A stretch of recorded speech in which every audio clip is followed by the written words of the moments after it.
પાણીમાં સાકર દેખાતી નહીં હોવા છતાં પણ સાકરનું અસ્તિત્વ જેમ રહી જાય ને, એમ અમે અહીંયાથી નીકળી જઈએ ને, અમારું અસ્તિત્વ તમારા જીવનની છાયામાં દેખાવું જોઈએ. બહારની વ્યક્તિને નહીં દેખાય, સાંભળજો બરાબર. બીજી ત્રીજી વ્યક્તિને નહીં દેખાય. જે તમને સ્પર્શશે ને એ માણશે, જે પાણીને ચાખશે ને એ સમજી જશે કે આ પાણીમાં મધુરતા આવી છે. બહારથી તો સરખું જ દેખાશે, પહેલા પણ આવા જ હતા અને અત્યારે પણ આવા છે એવું જ દેખાશે, પણ જે તમારી નજીક આવ્યું, તમને સ્પર્શી જાય ને, એ તમને માણી જશે કે એના જીવનમાં મધુરતા આવી છે. આના જીવનની અંદરમાં ધર્મનો પ્રવેશ થયો છે, આના જીવનની અંદરમાં જ્ઞાનનો પ્રવેશ થયો છે, આના જીવનની અંદરમાં પાપના ડરનો પ્રવેશ થયો છે, આના જીવનની અંદરમાં ક્રિયાનો પ્રવેશ થયો છે. કેટલા અંશે સ્પર્શે છે ને બહુ મહત્વનું છે. નહીંતર એવું થશે, આટલા ચોમાસાની અંદરમાં એક ચોમાસું વધારે, બીજું કંઈ નહીં થાય. પછી ખાલી એમનેમ કહીશું ગયા વખતે બહુ મજા આવી ગઈ હતી, એમ દરેક વખતે બધા માણસો એમ જ કહેતા હોય,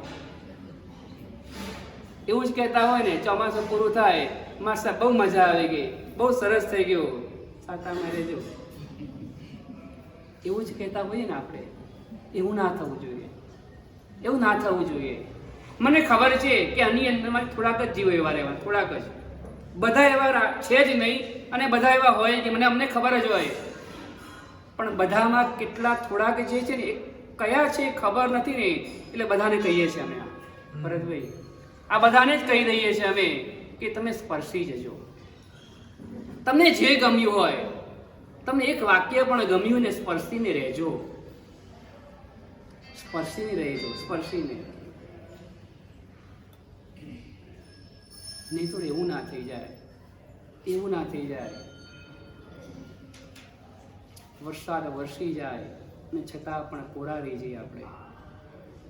સોનાનો વરસાદ વરસ્યો, સોનાનો, અને છતાં પણ આપણે કાંઈ મેળવ્યું નહીં. પેલો બ્રાહ્મણ, પ્રભુ મહાવીરના સમયની અંદર પેલો બ્રાહ્મણ, પ્રભુ મહાવીરે રોજ રોજ રોજ દાન આપ્યું, અને પેલો બ્રાહ્મણ કોરો રહી ગયો.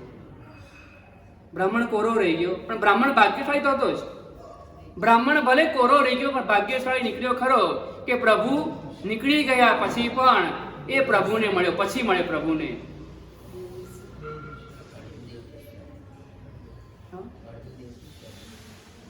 પ્રભુને પછી મળ્યો.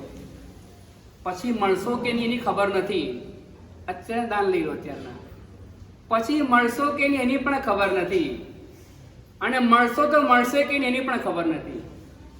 મળશો પછી તમને મળશે કે નહીં, અને મળે તમને ગમે કે નહીં ને એ ખબર, કારણ એ ટૂંકા સમય માટે મળવાનું. આ વખતમાં તમને જે લાંબા સમય માટે મળ્યું હોય ને, એમાં કેટલીક વસ્તુઓ તમારા ચોઈસની પણ આવી ગઈ હોય, કેટલીક વસ્તુ તમને ગમે તેવી આવી હોય, કેટલીક વસ્તુ તમારા હૈયાને સ્પર્શી શકે ને એવી તમને આવી હોય ને. કઈ સ્પર્શી? એ આજના દિવસનું લેસન છે. આજના અને આવતીકાલના 2 દિવસની અંદરમાં તમને કઈ કઈ વાતો ગમીને એનું ચિંતન કરજો. તમે ભલે મોડા આવ્યા ભરતભાઈ નહીં, એટલે આ રીતના હતા ને, પાછળના દિવસોમાં તમને શું સ્પર્શ્યું? જેને જેટલું જેટલું ગમ્યું હોય, કોઈ અડધો કલાક માટે આવતું હોય, કોઈ છેલ્લા 10 મિનિટ માટે આવતું હોય, કોઈ છેલ્લા ખાલી સર્વમંગલ સાંભળવા માટે આવતા હોય, કંઈ વાંધો નહીં. જે કંઈ આવતા હોય ને એમાંથી તમને શું સ્પર્શ્યું એ આપણે વાત કરવી છે. પરમ દિવસે નક્કી કહીને આવજો, તૈયાર કરી લાવજો કે અમને આ ચાતુર્માસની અંદરમાં શું સ્પર્શ્યું. ગઈકાલે એક ભાગ્યશાળી હતા ને, મને કહેતા હતા અહીં છે નહીં એટલે તમે કહી દઉં.